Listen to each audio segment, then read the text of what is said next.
Bonjour et bienvenue sur ce nouveau podcast Altea. Aujourd'hui, nous allons faire un retour d'expérience sur le déploiement du nouveau SI achat de BPI France. Et pour parler de ce retour d'expérience, j'ai le plaisir d'accueillir Hervé Lemoigne, qui est le directeur du support achat et du contrôle de gestion chez BPI France. Il va en parler un petit peu tout à l'heure.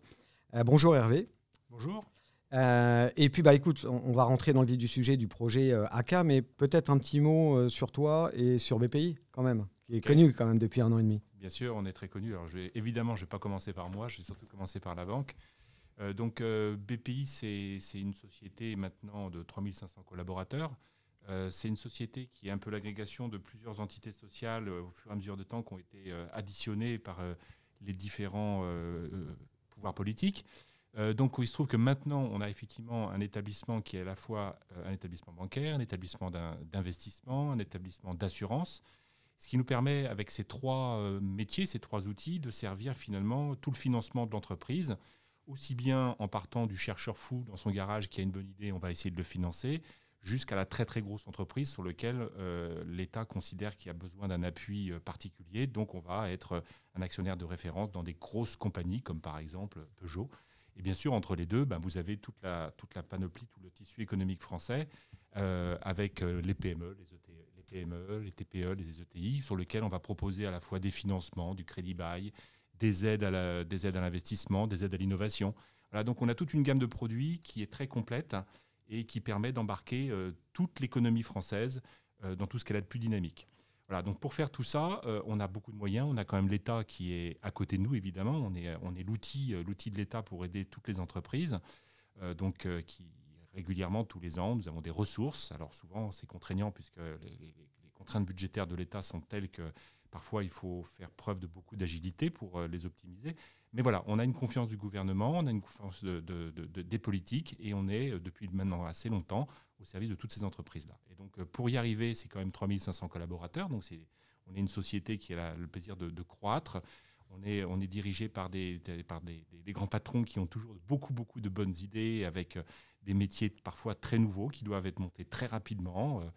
Donc, c'est beaucoup d'agilité, beaucoup de souplesse et effectivement, modestement dans mon équipe, on nous a demandé de travailler sur un processus un peu d'administration et de gestion des achats parce que c'est vrai qu'aussi bien la banque a beaucoup progressé dans tous ces nouveaux produits vis-à-vis de ses clients. C'était la priorité depuis tout le temps. Maintenant, on essaye aussi de consolider un peu les back-office, les outils de gestion, les outils un peu plus comptables. Et ACA, d'Ivalua, est effectivement un projet qui est là pour nous aider à structurer tout le processus achat. Alors, on n'a pas fait ça tout seul, hein. Bien sûr, on a fait ça avec des consultants, avec un éditeur. On n'a pas créé un outil from scratch, hein. On s'est appuyé sur l'outil Ivalua et des consultants dont vous faites partie. Dont Altea. Dont Altea, évidemment, et qui nous a accompagnés pendant longtemps et qui a encore du travail à faire. Et ce qui nous a permis effectivement de porter ce projet-là. Alors c'est un projet qu'on a voulu faire en 2 temps. Donc c'est un projet qu'on a commencé il y a 2 ans et demi, 3 ans, au moment où on a créé la fonction achat, parce que chez BPI France, il n'y avait pas de fonction achat. Tout était très décentralisé dans les différents métiers et on a considéré avec mon patron que c'était nécessaire de structurer une fonction achat. Donc c'est ce que nous avons fait. Et pour la structurer, il faut d'abord, effectivement, première étape, c'est d'avoir des outils, avoir un peu d'éléments quantitatifs pour faire une véritable gestion. Donc on s'est lancé dans notre fameux projet et qu'on a donc découpé en 2. Alors pourquoi on l'a découpé en 2 ? C'est qu'il se trouve il y a des contraintes réglementaires fortes au niveau du référencement, des contraintes de référencement des fournisseurs, tout ce qu'on appelle le KYS, d'accord, le Know Your Supplier. Donc il fallait rapidement et en priorité organiser tout un processus de vérification de la qualité de nos fournisseurs. Donc c'est ce qu'on a appelé la phase AK1. Bien sûr, il y aura un AK2 qui est pour le coup beaucoup plus le processus d'achat.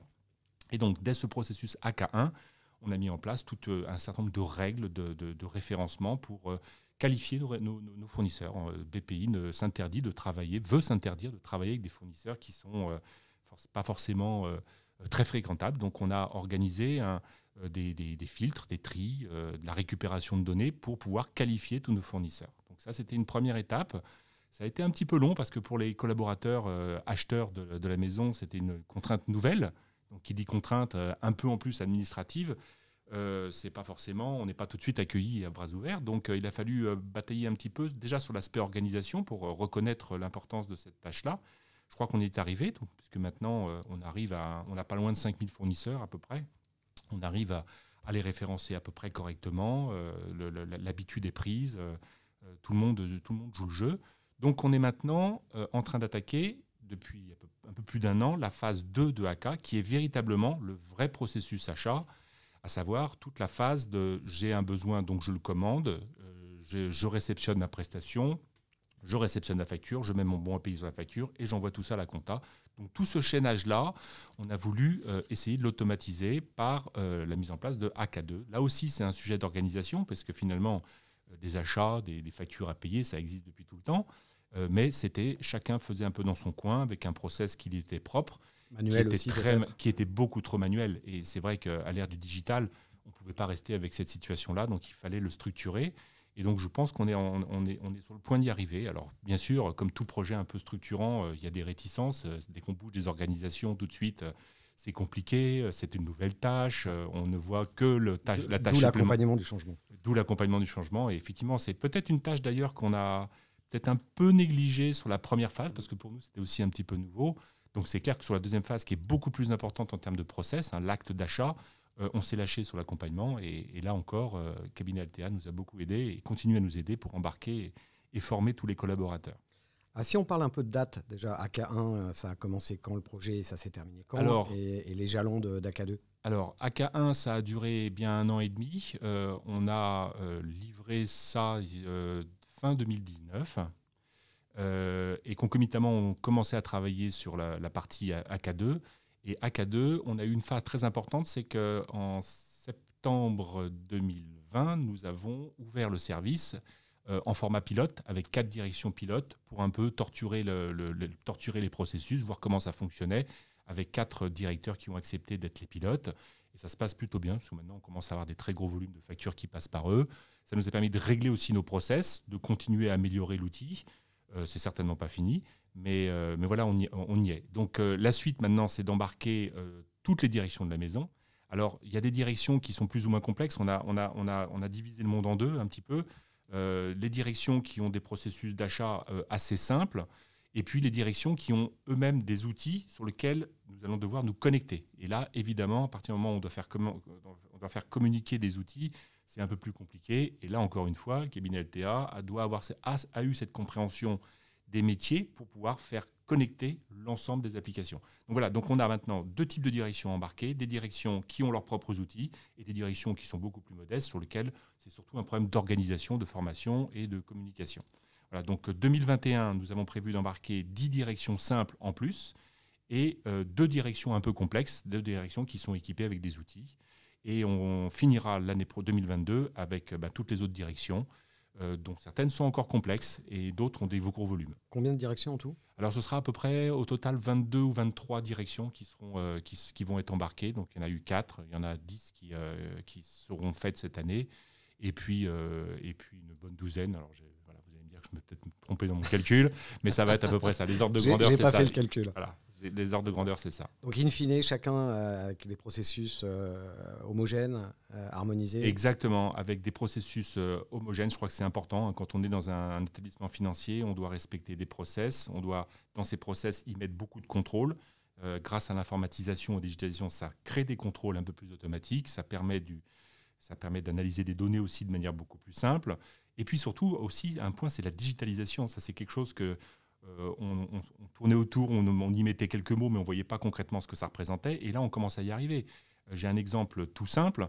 Quand on a lancé nos process sur AK2, on avait imaginé 2 processus pour que les fournisseurs nous adressent des factures. Soit ils nous adressaient par voie postale ou par mail les factures et on organisait un circuit pour qu'elles soient traitées par une équipe dédiée qui allait les saisir sur notre outil AK, soit on développait la possibilité aux fournisseurs d'aller directement se connecter sur leur compte dans AK et de déposer la facture pour qu'elle soit rapprochée.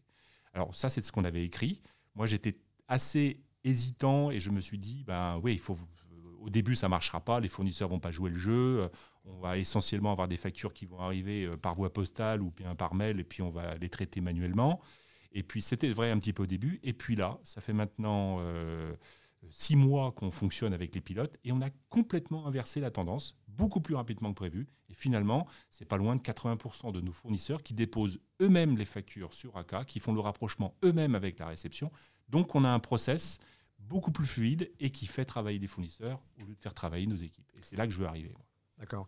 Alors, tu vas nous parler tout à l'heure, plutôt dans un autre podcast, puisque là, on termine la durée des 10 minutes de podcast et tu nous as donné envie d'en savoir plus sur finalement qu'est-ce qui s'est passé sur ces directions pilotes, comment elles travaillent aujourd'hui. Donc, je vous propose de nous écouter sur le deuxième podcast et qui va refléter finalement la réalité terrain de ces déploiements sur les pilotes et en termes quali et en termes quanti. Merci à tous pour cette écoute et puis je vous attends très rapidement sur le deuxième épisode du podcast.